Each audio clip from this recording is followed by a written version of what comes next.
In our headlines on this Thursday, October 10th, South Korea and the ASEAN formally elevate their ties to a comprehensive strategic partnership during their latest bilateral summit in Laos, with their leaders ushering in a new chapter of productive exchanges. South Korea secures a seat on the UN Human Rights Council for the 2025 to 2027 term and pledges to promote greater awareness about North Korea's rampant and ruthless violations of human rights within its territory. The Nobel Prize in Chemistry this year was granted to 3 individuals who used artificial intelligence to better interpret existing proteins and to custom invent new proteins to usher in a new era of drug development and more. We start in Laos today, where President Yoon Suk Yeol and his ASEAN counterparts have officially ushered in a new chapter of comprehensive strategic partnership. For details on the day's events thus far, I have our top office correspondent Kim Do-yeon standing by live. Do-yeon, start us off. Subaidi, Sunny, as you said, the dialogue relationship level between South Korea and the ASEAN is now at its highest level at a comprehensive strategic partnership. This had been announced last week prior to Yoon's departure, but it was officially elevated earlier today in light of President Yoon's trip to Vientiane here for the ASEAN summit. First, take a listen to what the President and ASEAN Chair Laos Prime Minister Sonexay Siphandon had to say.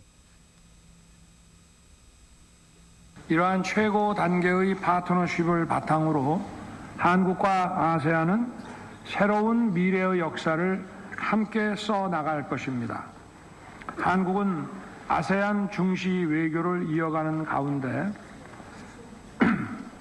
공동 번영의 파트너로서 전방위적이고 포괄적인 협력을 추진해 나가겠습니다.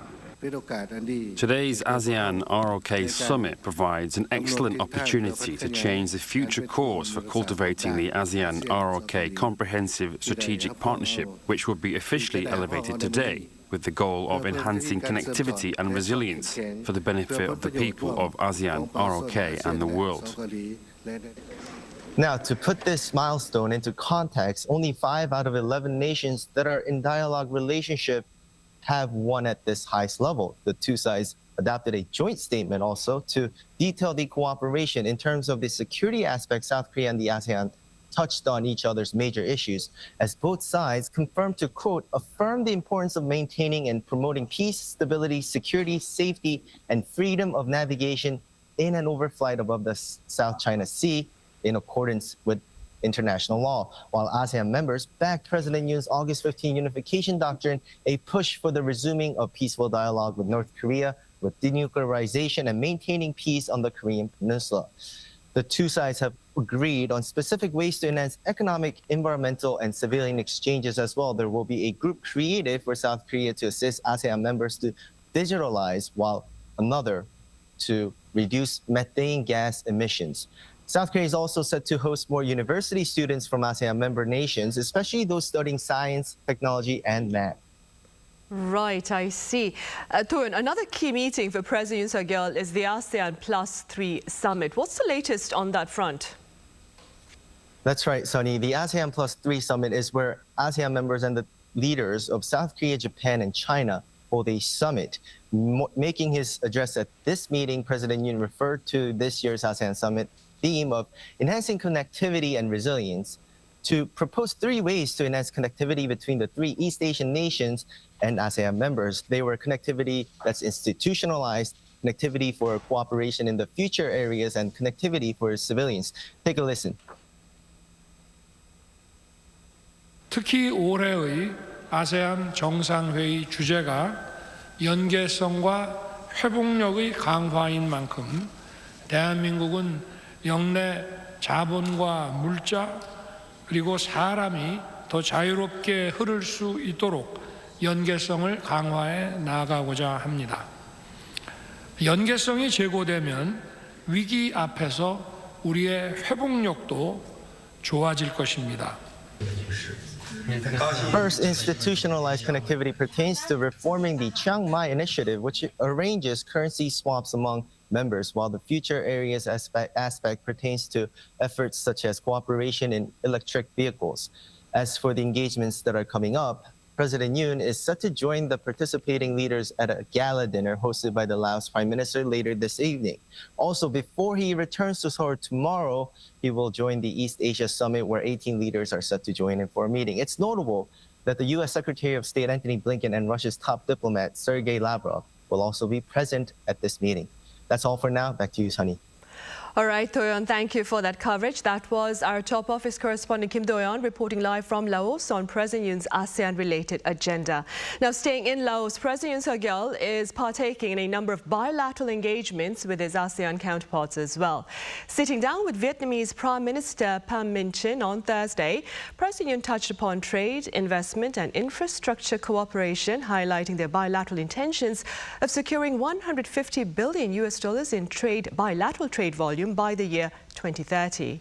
He also asked for Vietnam's support in promoting Korean business ventures in the Southeast Asian country. As South Korea upgrades its ties with ASEAN to a comprehensive strategic partnership, President Yoon shared hopes for Seoul and Hanoi to further bolster their bilateral economic initiatives as well. Prime Minister Chin, for his part, thanked South Korea for its prompt delivery of $2 million in humanitarian aid in light of the recent devastation amid Typhoon Yagi, calling the support a sign of the strong friendship between the two nations. He also assured that Vietnam would continue to support Korean companies, as South Korea is one of Vietnam's key investment partners. President Yoon is also expected to meet with the leaders of Japan, Thailand, Laos, Canada and Australia during his two-day stay in Laos. Now, there is much anticipation over President Yoon Suk Yeol's upcoming encounter with new Japanese Prime Minister Shigeru Ishiba, and our senior correspondent Oh Soo-young reached out to a pundit here for her thoughts. Do take a listen. They've had their first phone call and a joint multilateral meeting, and now all eyes are on the first one-on-one meeting between President Yoon Suk Yeol and new Japanese Prime Minister Shigeru Ishiba. With the two leaders to meet on the sidelines of the Associations of Southeast Asian Nations Summits in Laos this week, just 9 days after Ishiba took office. Observers expect Yoon and Ishiba to both commit to strengthening bilateral relations from the top level. I think rather than discuss the trilateral cooperation between Korea, the US and Japan, I think the focus would be on bilateral relations between Korea and Japan. They'll likely discuss maintaining the current momentum. And since shuttle diplomacy has already been restored, they might discuss early visits between the two countries. During the 15-minute phone call last week, Yoon and Ishiba have already agreed to continue the top-level visits between Seoul and Tokyo that Yoon had formed with Ishiba's predecessor, Fumio Kishida. While Yoon and Kishida's friendship may be hard to replicate, experts believe there's more room for bilateral relations to advance, particularly as next year marks the 60th anniversary of the normalization of diplomatic relations. If the two leaders are committed to delivering concrete outcomes, there may even be a joint statement, if not a new declaration. Of course, the US will play a key role in all of this, and the two leaders will need to meet to discuss their views. Yoon has pushed for the two countries to form a relationship that looks towards the future and jointly address challenges to national and economic security while working separately to resolve historical disputes over Japan's imperial atrocities. This is likely to resonate with the more dovish, Asia-centric Ishiba's views. The former defense minister has also called for stronger security cooperation between Asian countries. Ishiba places a lot of importance on Japan's national identity and philosophy, so I believe he will aim for broader security cooperation between Korea and Japan, rather than just focusing on historical or territorial issues. He'll likely focus on promoting a relationship centered on security cooperation in East Asia. Despite the mostly rosy prospects for Seoul-Tokyo ties, experts say it's still early to read the tea leaves, as Ishiba may be constrained by domestic politics, given that he called an early general election for later this month. Also, with the US to see a change of leadership next January, following the presidential race next month, Seoul and Tokyo may also have to recalibrate their trilateral cooperation with Washington in addressing North Korea's security threat, as well as broader challenges in the Indo-Pacific region. Oh Soo-young, Arirang News. Come next year, South Korea will serve on the UN Human Rights Council, having won its bid for a seat on the board this week. Our correspondent Kim Jung-sil covers the election and its broader implications on North Korea's related violations. South Korea was elected as a member of the UN Human Rights Council in an election held in New York on Wednesday local time alongside several other countries. The following 18 states have thus been elected members of the Human Rights Council: Republic of Korea, Spain, Switzerland, Thailand. This is the 6th time that South Korea will serve as a member since the council was established in 2006. It was among 6 nations that competed for the vacancies in the Asia-Pacific region, along with Thailand, Saudi Arabia, Qatar, Cyprus, and the Marshall Islands, with Saudi Arabia the only candidate not elected. South Korea got 161 votes out of 190 voting countries. Wednesday's election means South Korea will simultaneously serve on 3 of the UN's major bodies next year: the Security Council, the Economic and Social Council, and the Human Rights Council. The Foreign Ministry in Seoul released a statement on Thursday saying that the government will actively participate in international discussions on major human rights issues, including North Korean human rights. The ministry emphasized the country's commitment to universal values and its diplomatic efforts to promote human rights globally. South Korea's 3-year term begins on January 5th, 2025. Kim Jung-sil, Arirang News.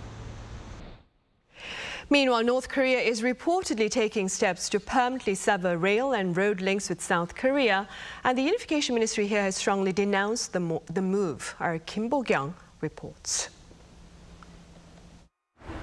Anti-unification and an anti-national act. This is how South Korea's Unification Ministry on Thursday labeled North Korea's move to cut off all roads and railways connected to South Korea. The General Staff of the North Korean People's Army had informed the United Nations Command of its plans to fortify the shared border with the South on Wednesday morning. The report carried by the Korean Central News Agency said that the project will be launched immediately, while adding it aims to permanently shut off and block the southern border with South Korea. This move is part of North Korea's efforts to pursue a two Koreas policy, as the regime's leader Kim Jong-un vowed not to seek reconciliation and unification with the South at a year-end party meeting in December.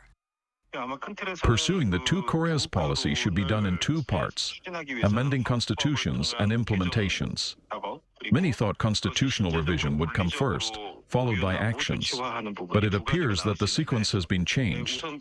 First securing a certain level of justification to persuade, and then making constitutional amendments.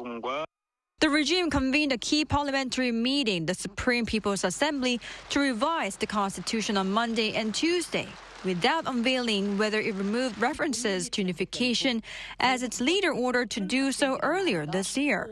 Kim did not attend the meeting either. The regime's constitution amendment should have big ripple effects, both domestically and internationally. Considering that, it seems North Korea has decided to see if the situation, including geopolitical landscape, changes, as well as the outcome of the upcoming U.S. election, before revising the constitution. While the Unification Ministry called the regime's move to block the border an act that dampens aspiration for unification by people in the two Koreas, the Joint Chiefs of Staff said the South Korean military will not overlook any action by the regime to unilaterally change the status quo. It also vowed to overwhelmingly punish not only the very source of the provocation, but also both supporting and commanding forces. Kim Bo-kyung, Arirang News.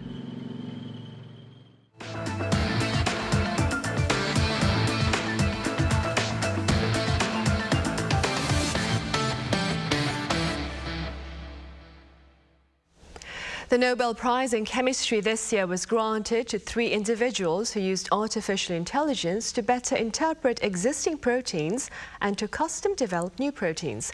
Our Isingja tells us what this means. The 2024 Nobel Prize in Chemistry was awarded to 3 scientists who used artificial intelligence to decode and design proteins, the building blocks of life.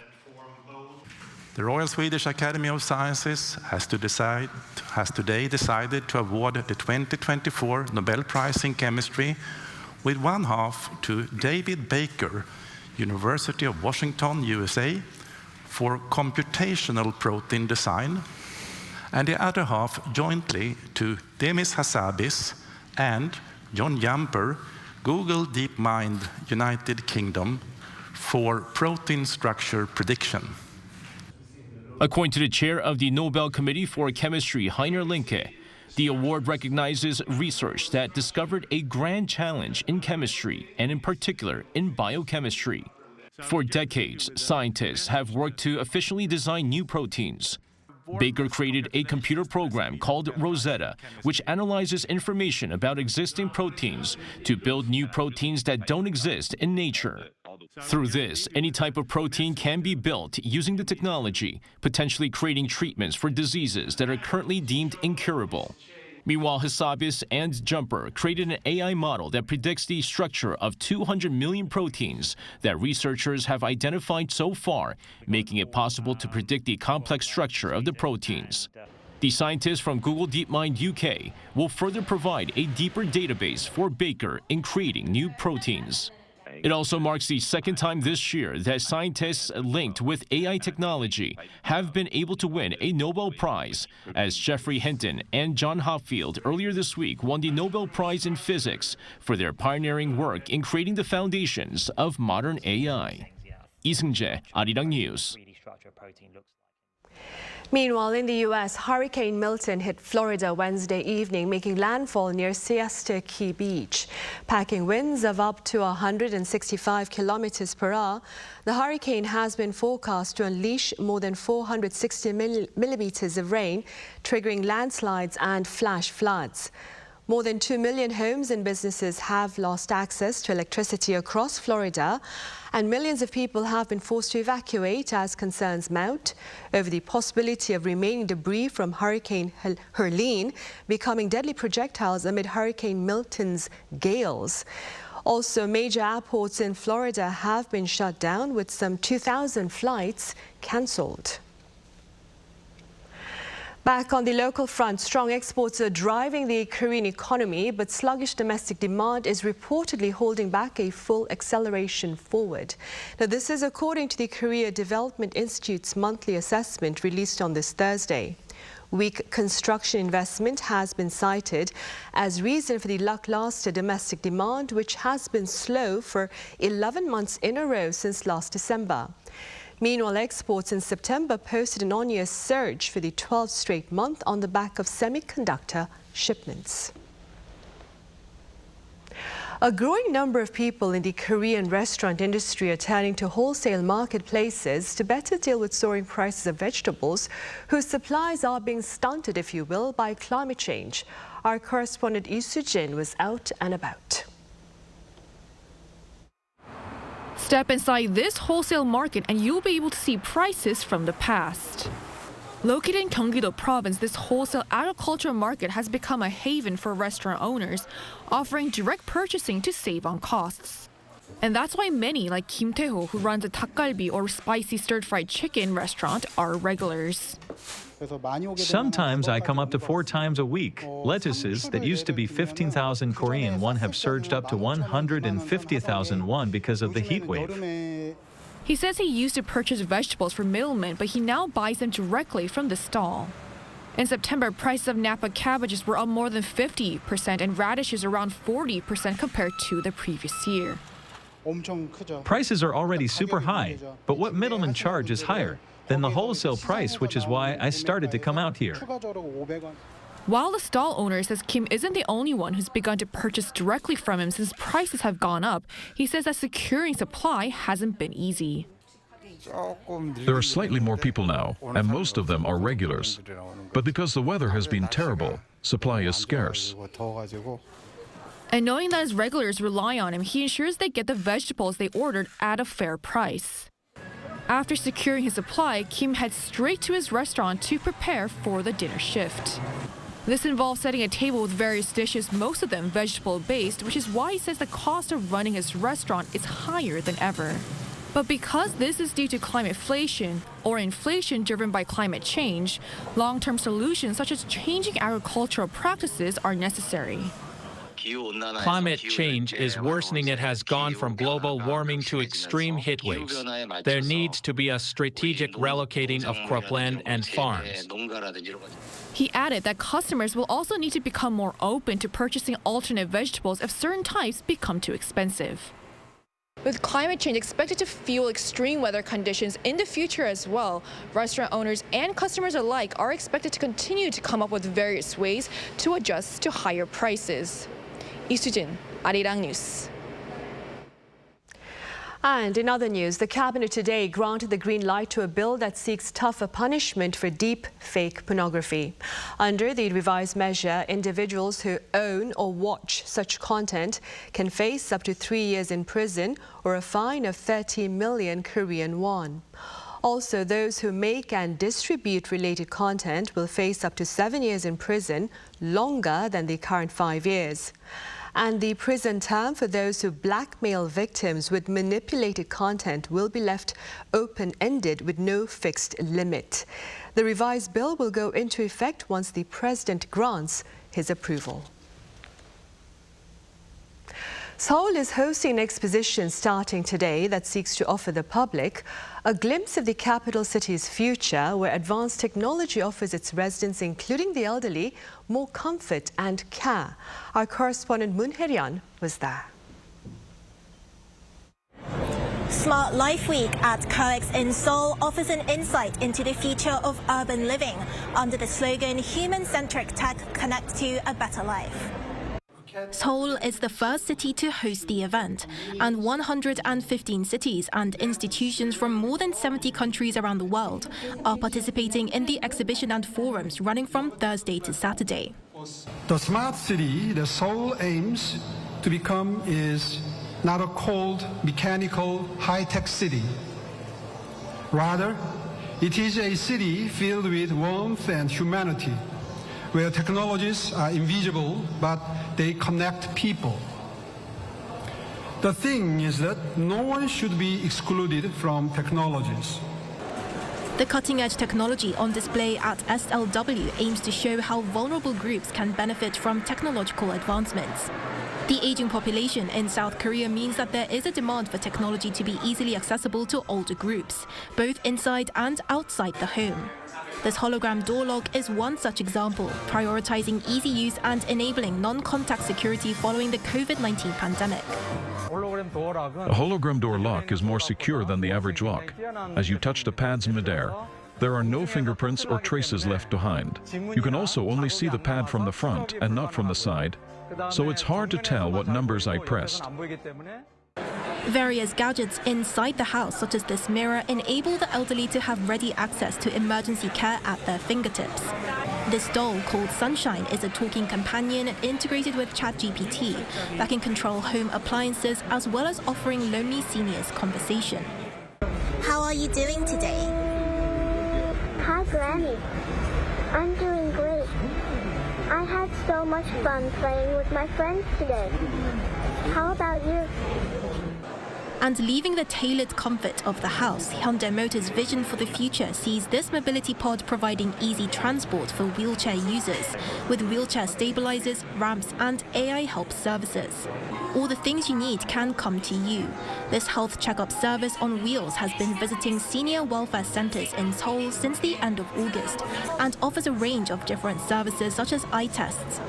Making services more accessible is at the forefront of much of the technology here, including this AI banking desk that is currently installed in many unmanned bank stops around the country that are open for longer.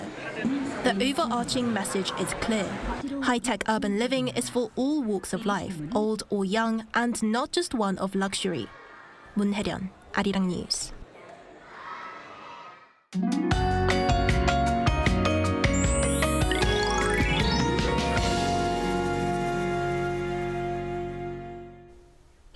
Today, mild autumn weather is continuing with temperatures at around 25 degrees Celsius nationwide.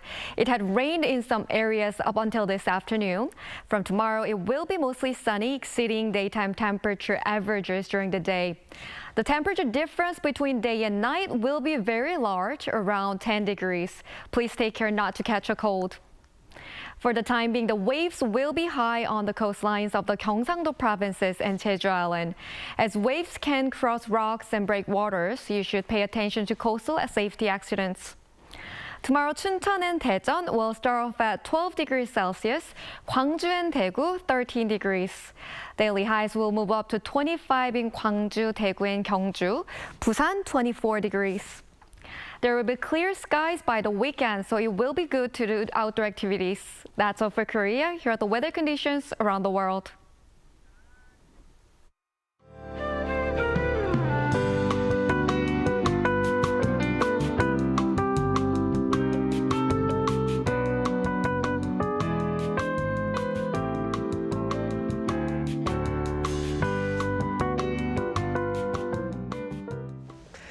Right, and those are the top stories at this hour here in South Korea. Coming up next is our daily panel session, so do stay with us.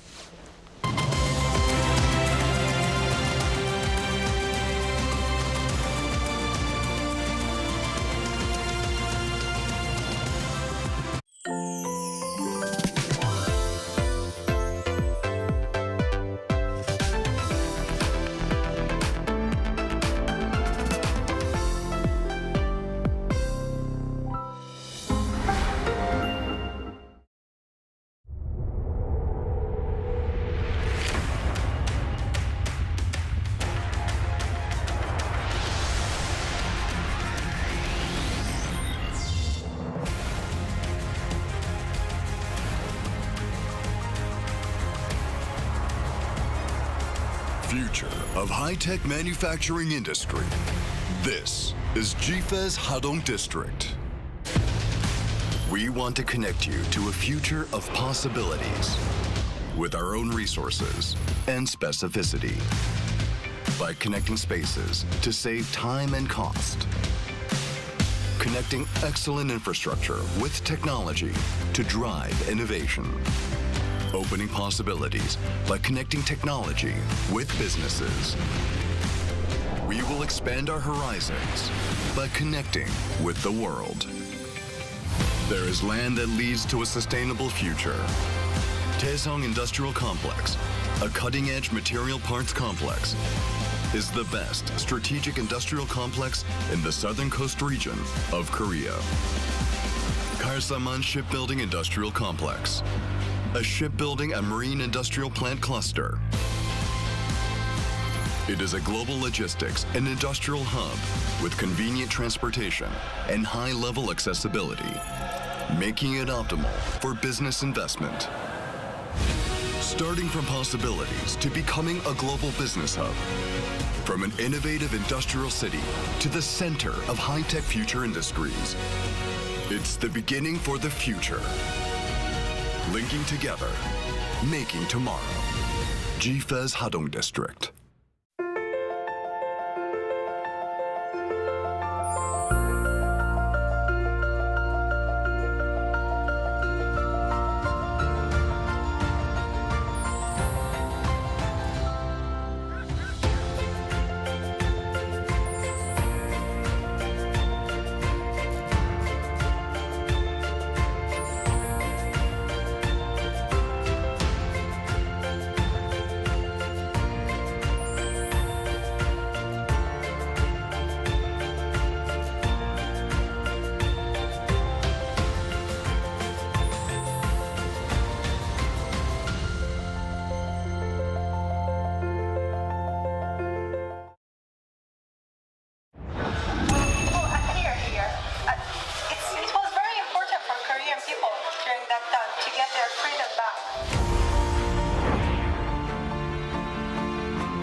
31주년 헌터 어워즈에 이렇게 많은 분들께서 관심을 가져주셔서 너무 감사드리고 전 세계가 함께 즐기는 진정한 음악 축제 헌터 뮤직 어워즈 2023 그런 K-팝 아티스트의 멋진 무대 다 같이 즐길 준비 되셨나요?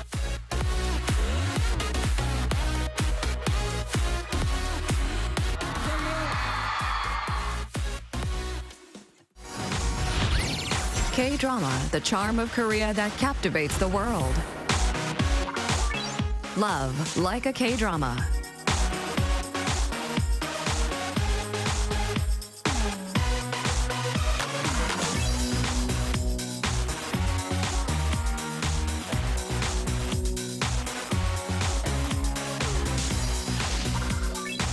A story of us where hope and despair coexist.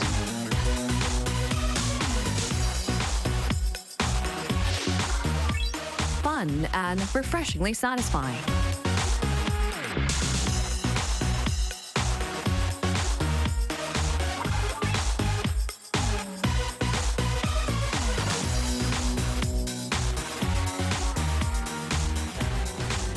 K-dramas carry warmth and move people's hearts. Meet the fascinating stories of Korea through K-dramas. President Yoon Suk Yeol partakes in the South Korea ASEAN Summit, as well as the ASEAN +3 Summit, and a number of bilateral engagements in Laos this week, as he joins his global counterparts in efforts to promote economic interests while hoping for geopolitical stability. On today's edition of Press Perspective, we touch upon the importance of regional interaction for broader prosperity.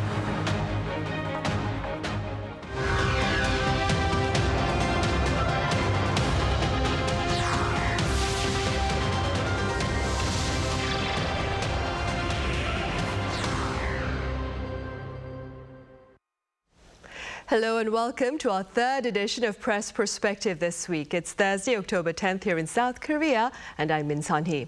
Today we touch upon the latest events regarding efforts to ensure regional and global stability and prosperity under the ASEAN framework and more. For this, I have Celio Fioretti, a correspondent for French daily La Croix, here in the studio. Celio, it's a pleasure. Glad to be here. I also have Nicholas Fang, the Director of Security and Global Affairs at the Singapore Institute of International Affairs, live on the line. Nicholas, it's also a pleasure to have you with us. Good afternoon. Hi, everyone. Right, Celia, we'll start here in the studio. Some say the ASEAN region is the world's economic dark horse. Now, speaking within your capacity as a member of the French press, what do you say?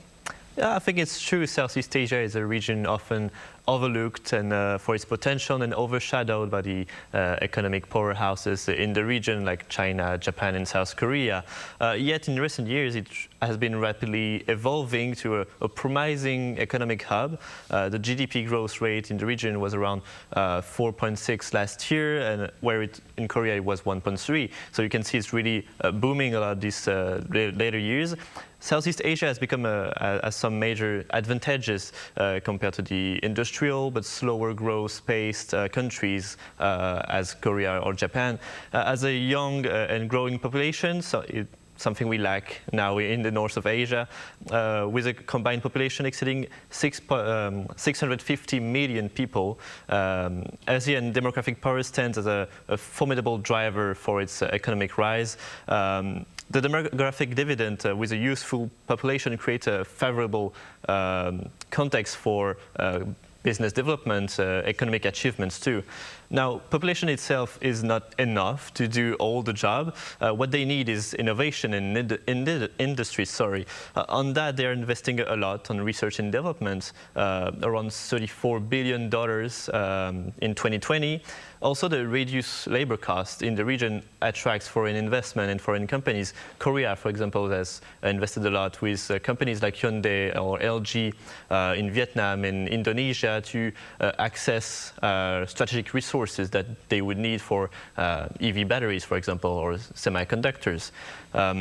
However, with the fast-paced economic development comes some strong inequalities of wealth in the region. So I think that's the biggest challenge now for ASEAN to ensure a fair access to health, education to all of its population, not only in the cities, but also in the rural areas. And also another biggest challenge for the region is the environment. A stronger industry cause also a stronger impact on the carbon footprint. So I think they really had to think about how to overcome these challenges in the future with for example, the Mekong River in Vietnam, Laos, Cambodia. It's the breadbasket of all the population here, so it needs to be protected to ensure the economic sustainability growth. Right, and against that backdrop, Nicholas, South Korea, it's hoping to play a bigger role in Southeast Asia. And a former Indonesian diplomat in an opinion piece for Asia Times called for more commitment by South Korea to security in South China Sea should it seek to play a more tangible role in the region. That being said, Nicholas, to what extent can Korea's presence in Southeast Asia be expanded, do you think? Well, first and foremost, I think security, stability, and peace within the region is a critical success factors for Southeast Asia to fulfill its potential that Celio was talking about just now. And I think that we, as residents of Southeast Asia, are hoping for all partners, international and otherwise, to play a constructive role in contributing to the security, stability, and broader peaceful environment in this region. So it's very heartening to hear President Yoon talk extensively about wanting to contribute more for South Korea to play a bigger role in terms of defense cooperation with ASEAN. And he has touched on possibilities such as more participation in multinational exercises and training for ASEAN forces. Here in Singapore, the Singapore Armed Forces, for example, train a lot and partner a lot with international counterparts and stakeholders in terms of training and capability development. Now, South Korea ranks as ASEAN's 5th most active security partner behind the US, China, Japan, and Australia. So there is potential to increase this. Potentially by shifting away from primarily multinational engagements, which is historically how it's often happened. And we see South Korea participating quite often alongside the US. The country could consider more bilateral or sub-regional cooperation with partners in ASEAN to achieve that. Now, at the same time, when it comes to defense procurement and the South Korean defense industry, President Yoon, is no secret, is hoping for Korea to become, the ROK to become the world's 4th preeminent defense exporter by 2027. And we see a lot of examples of collaboration in Southeast Asia. For example, Indonesia is co-developing the KF-21 fighter jet with South Korea. Malaysia has signed a deal for the FA-50 Fighting Eagle aircraft. And Thailand and Philippines have also become repeat buyers of South Korean defense equipment. So there is a potential to grow this aspect as well. And lastly, I think there's great potential for collaboration with ASEAN on non-traditional security issues, which are becoming increasingly a concern. These include cybersecurity, transnational crime, maybe even information operations. And President Yoon has touched on some of this during his visit to Singapore. So I think we're looking at a lot of these areas as potential security collaboration efforts. But also, as President Yoon has mentioned, economic and climate cooperation are areas that have a lot of potential and are very closely aligned with ASEAN's own priorities. So I think all these areas present a lot of potential. And that being said, Nicholas, would you say that the Yoon Suk Yeol administration at present, its efforts, are they on track to ensuring such a productive, perhaps, expansion in the Southeast Asian region? I think if you listen to what President Yoon has talked about, the agreements that he has signed with Singapore, for example, there is definitely a lot of impetus and desire on the part of the ROK to do more with ASEAN partners. I think critically we'll have to see how the broader geopolitical environment develops. The ROK, of course, has its own priorities and own focus areas pertaining to unification on the Korean Peninsula, economic growth domestically as well. So I think it's going to be about balancing the priorities, but it is very heartening to hear President Yoon, on his first state visit to Singapore and in his participation with other regional summits this past week, show a lot of desire and interest to deepen the collaboration across a range of areas in this part of the world. Right, indeed. And Selu, back here in the studio, diplomacy in recent times, it appears to bind together security and economic partnership. That being said, how do you assess Korea's economic partnerships with its regional partners at present? First, I think we have to remember that Korea is the second dialogue partner with whom ASEAN has forged a free trade agreement back in 2005. According to ASEAN data, bilateral trade between ASEAN and Korea reached $156 billion in 2019, so it's not something small. Through the implementation of the free trade agreement, ASEAN has much to benefit from Korea's advancement in manufacturing technology and digital technology also. And a closer cooperation in this regard will boost ASEAN position in the regional production network, as it will also better prepare the region for its industrial transition. Companies like LG, Hyundai, also Samsung have implemented factories, especially in Vietnam. And for now, Korea is mostly focusing on Vietnam and Indonesia, but Korea should also look at the other countries. I think it's also a promising look for them, especially in terms of resource and access to resource there. We can also note that tourism is a major force for the economy between Korea and ASEAN. With the success of K-culture in the Southeast Asia, many tourists come every year to Seoul to visit. And also, every year, many Koreans go to the warm beaches of Vietnam or Thailand. So I think there should be more to develop on that side. But more on the diplomacy, ASEAN has become a key player in Korea's diplomacy. While the ASEAN-ROC political and economic cooperation expanded over the last years, defense is still quite small. It's still burgeoning. It's the beginning. So there is everything to be done there. I think they should start with maybe more institution, making more partnership between ROC Army, or create a better structure for maybe some training together. There are some fields, as Nicholas mentioned just before, field of cooperation that could be interesting for Korea and ASEAN. Maritime security is a major issue in the region with the Southeast China Sea. So I think with the experience of the ROK Navy and the issues needed there, I think there would be an interesting cooperation there.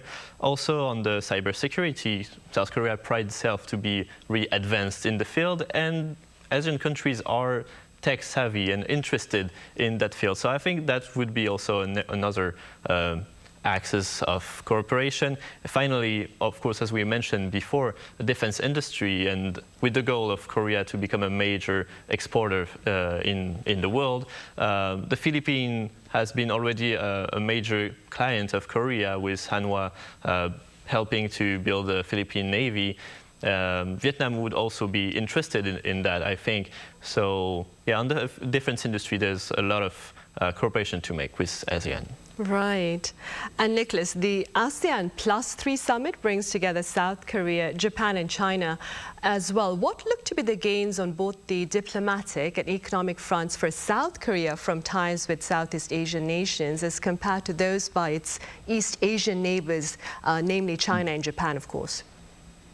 Well, before we come to that, I just wanted to highlight that I certainly hope more South Koreans come to Singapore also for tourism. We have maybe not as nice beaches, but we have interesting tourism, entertainment. And we also have a new plant by Hyundai to manufacture electric vehicles in Singapore. So I think we can definitely see, as Celio was sharing, much greater opportunities for deeper collaboration. On the ASEAN +3 summit, I think it's an interesting forum insofar as that this high-level trilateral dialogue process restarted in May this year after a 4-year pause due to COVID and other political issues. A key aspect of this summit is that it is ASEAN and not the 3 Northeast Asian powers that convenes it. And this provides a regular regional platform for the dialogue that can happen regardless of broader geopolitical concerns in the region and globally.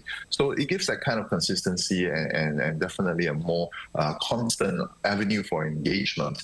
Another key reason is that, this summit obviously brings ASEAN members to the table. We've already heard about the size of the ASEAN economy, and while China, Japan, and South Korea individually have larger GDPs than any ASEAN country, the collective GDP of ASEAN as a whole is $3.6 trillion.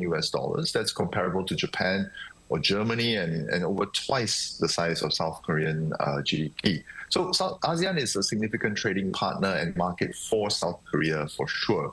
And if you look beyond trade to perhaps investment, South Korean foreign direct investment into ASEAN has surged under President Yoon.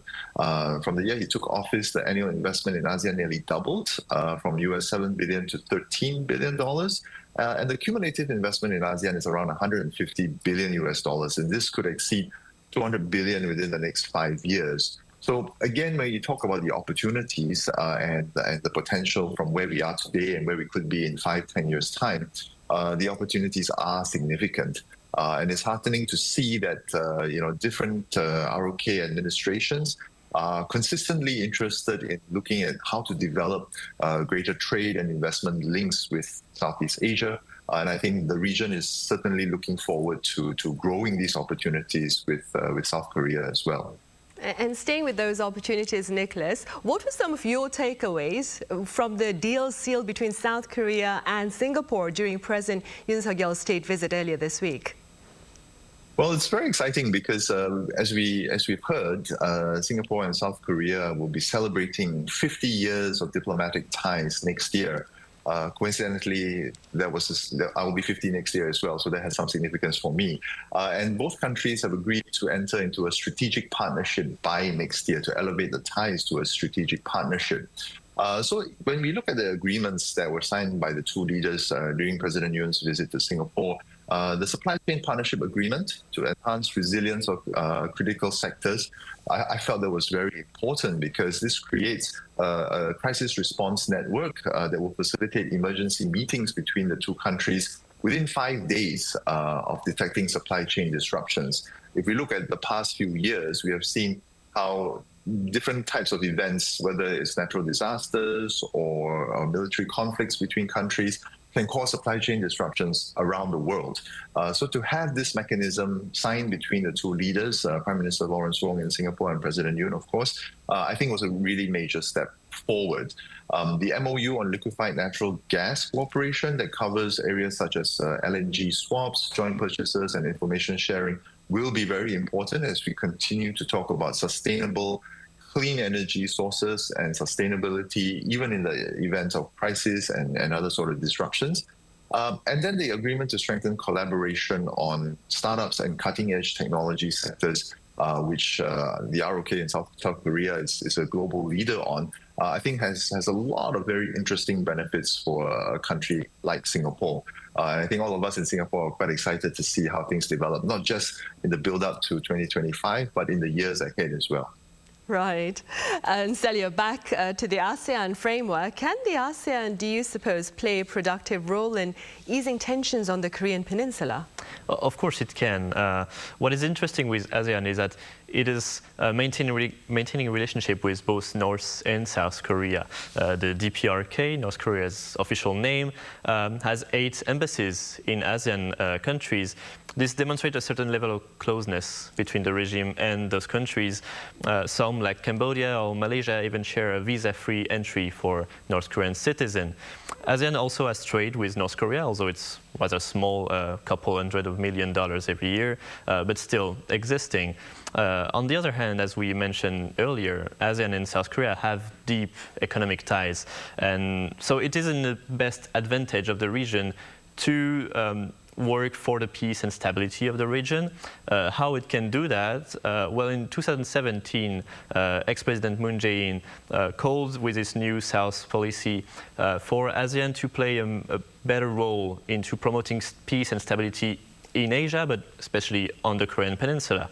And a few months after that, Singapore hosted the Kim-Trump Summit, which was an important landmark for negotiation on the Korean peninsula. So it shows that ASEAN can be a place for negotiation and discussion for the two Koreas. And the DPRK seems to trust ASEAN in its neutral stance between the two countries.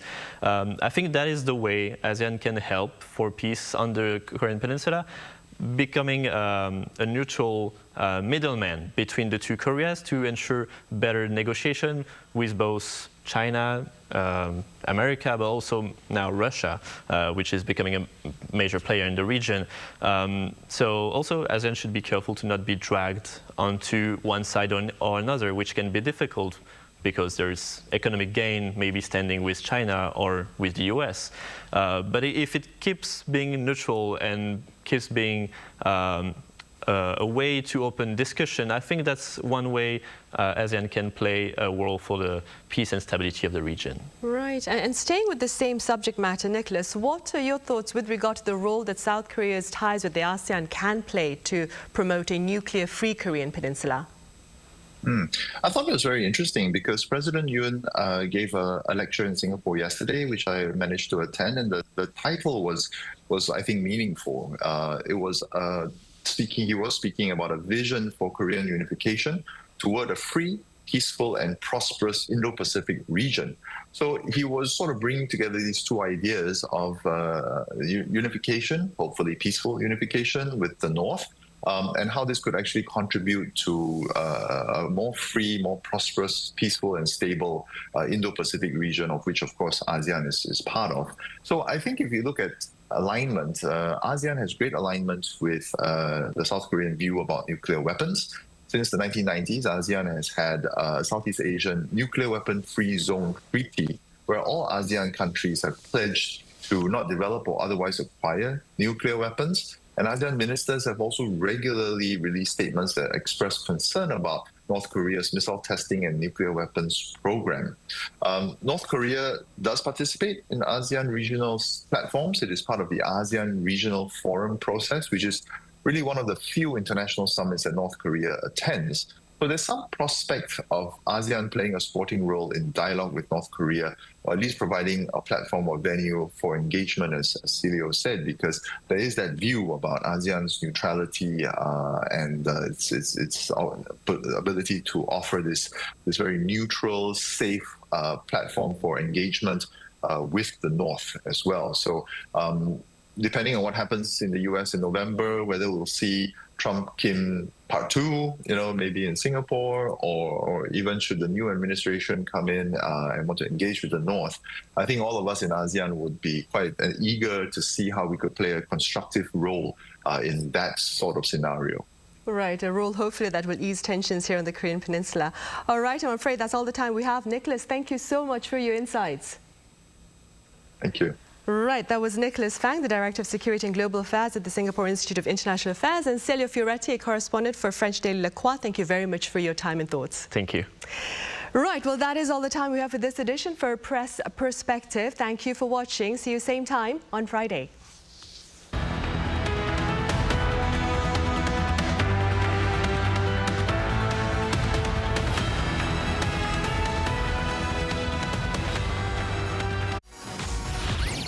K-drama, the charm of Korea that captivates the world.